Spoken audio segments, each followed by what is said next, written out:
Problem number 7 क्या है कि लेट एफ फंक्शन है from R to R be a continuous function satisfy the equation क्या है f x plus integration of 0 to x t f t d t plus x square equal to 0 for all x के लिए। तो आपको बताना है कि इन चारों में से कौन सा ऑप्शन करेक्ट है, ठीक है ना। तो सबसे पहले की पॉइंट देख लेता हूँ। की पॉइंट क्या है कि function has a more then one point in common with x axis. इसका मतलब क्या है कि ये कब होगा, जब फंक्शन जो है एक्स अक्ष को एक से ज़्यादा बार कट करेगा, ठीक है। कोई फंक्शन है वो अगर एक्स अक्ष को एक से ज़्यादा बार कट करता है तो हम बोलते हैं कि function has a more then one point in common with x axis. ये चीज़ समझ में आ गई। अब देखो, सबसे पहले तो हमको फंक्शन फाइंड आउट करने का पड़ेगा। ये जो इक्वेशन दे रखी है यहाँ से फंक्शन को फाइंड आउट करेंगे।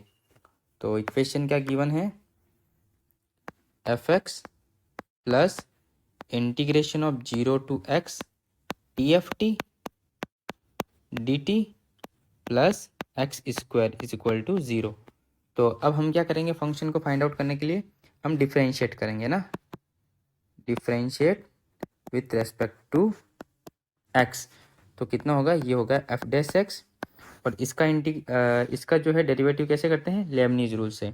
तो कितना हो जाएगा, अपर लिमिट पुट करेंगे यानी एक्स एफ एक्स और अपर लिमिट का डेरिवेटिव 1, 0 पुट करेंगे तो 0 हो जाएगा, ठीक है। प्लस एक्स स्क्वायर का 2x इज इक्वल टू 0। तो यहाँ से हमारे पास वैल्यू कितनी आ गई, F dash x plus x F x plus इसको मैं उधर ले जाऊंगा तो माइनस का 2x। अब देखो हम लेट करते हैं y इक्वल टू हमारे पास एफ एक्स होता है, तो यहाँ से d Y upon D x कितना हो जाएगा, d Y upon D x equal to f dash x. ये आप जानते हो ना नोटेशन। तो यहाँ से वैल्यू आएगी हमारे पास D Y upon D x plus X into Y is equal to minus का 2x। ये आपके देखो लीनियर ऑर्डिनरी डिफरेंशियल इक्वेशन है ना, लीनियर है। तो किस फॉर्म की है ये, d Y upon D x plus y into p x is equal to q x, जहाँ पर पी एक्स की वैल्यू कितनी है, पी एक्स इक्वल टू देखो ये रहा और क्यू एक्स ये है। तो एक्स और क्यू एक्स की वैल्यू कितनी हो जाएगी, माइनस का 2x, ठीक है यहाँ तक। अब देखो ये जो लीनियर डिफरेंशियल इक्वेशन है इसको सॉल्व कैसे करते हैं।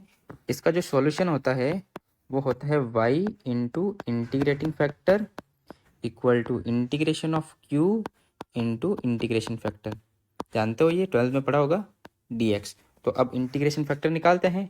इंटीग्रेशन फैक्टर क्या होता है, वो होता है e की power integration of p dx। तो ये हो गया e की पावर इंटीग्रेशन ऑफ p की वैल्यू x dx। तो ये हो गया e की पावर एक्स स्क्वायर अपॉन 2। तो बस वैल्यू पुट करेंगे तो y इंटू ई की power x square by 2 equal to q की वैल्यू कितनी है, माइनस का 2x और इंटीग्रेशन फैक्टर की e की power x square upon 2 dx। अब हमको ये इंटीग्रेशन की वैल्यू सॉल्व करनी है। मैं क्या करता हूँ, इसमें लेट मान लेते हैं x square is equal to t. तो यहाँ से 2x dx इक्वल टू कितना आ जाएगा, dt। तो ये माइनस बार ले लेता हूँ मैं एक बार, है ना, ताकि इजी हो जाए। X square upon 2 equal to minus बार लिया तो ये हो गया 2x ई की power x square by 2 dx। तो ये वैल्यू कितनी हो गई, dt के बराबर। तो ये हो गया माइनस इंटीग्रेशन ऑफ ई की पावर t अपॉन 2 dt, यहाँ तक ठीक है। ये हो गया y ई की पावर एक्स स्क्वायर अपॉन 2। अब देखो इंटीग्रेशन करेंगे सिंपल, ई की पावर ये हो गया x square by 2 equal to minus ये हो गया ई की पावर टी बाई 2 डिवाइड में 1/2, ठीक है। अब देखो टी की जो टी हमने क्या माना था, t equal to x square था। वैल्यू सब्सटीट्यूट करेंगे वापस, तो वाई ई की power x square upon 2 equal to हो गया माइनस का 2 और यहाँ कितना आ जाएगा, यहाँ आ जाएगा प्लस सी भी तो आएगा एक, ठीक है। ये हो जाएगा ई की power x square by 2 plus C. ये इक्वेशन आपके पास बन करके आ गई, ठीक है। अब देखो जो हमें कंडीशन गिवन है इसमें देखो जब आप पुट करते हो x इक्वल टू 0, क्यों पुट कर रहे हैं, क्योंकि हमको जो कांस्टेंट है सी उसकी वैल्यू चाहिए। तो उसके लिए हम क्या करेंगे, इस इक्वेशन में x इक्वल टू 0 पुट किया। 0 पुट करेंगे तो ये वैल्यू हो जाएगी f0 और इंटीग्रेशन जब 0 से 0 में आएगा तो पूरा कैंसिल आउट 0 हो गया, प्लस x की जगह 0 तो 0 इक्वल टू 0 गिवन है, यानी कि f0 की वैल्यू कितनी है, 0। ये हमें निकालनी पड़ेगी।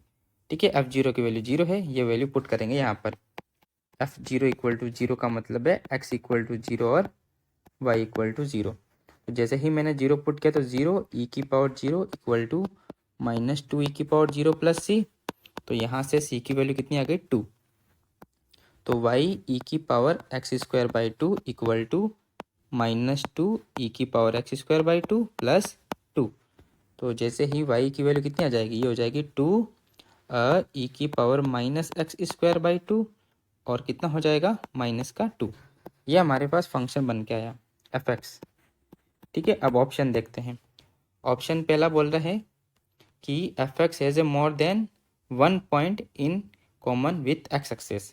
तो हम क्या करते हैं, देखो ये वैल्यू 0 के इक्वल, क्योंकि x एक्स पे y की वैल्यू 0 होती है। तो यहाँ से f(x) इज इक्वल टू 0 रखने पर x कितनी वैल्यू आ रही है वो देखना है हमको।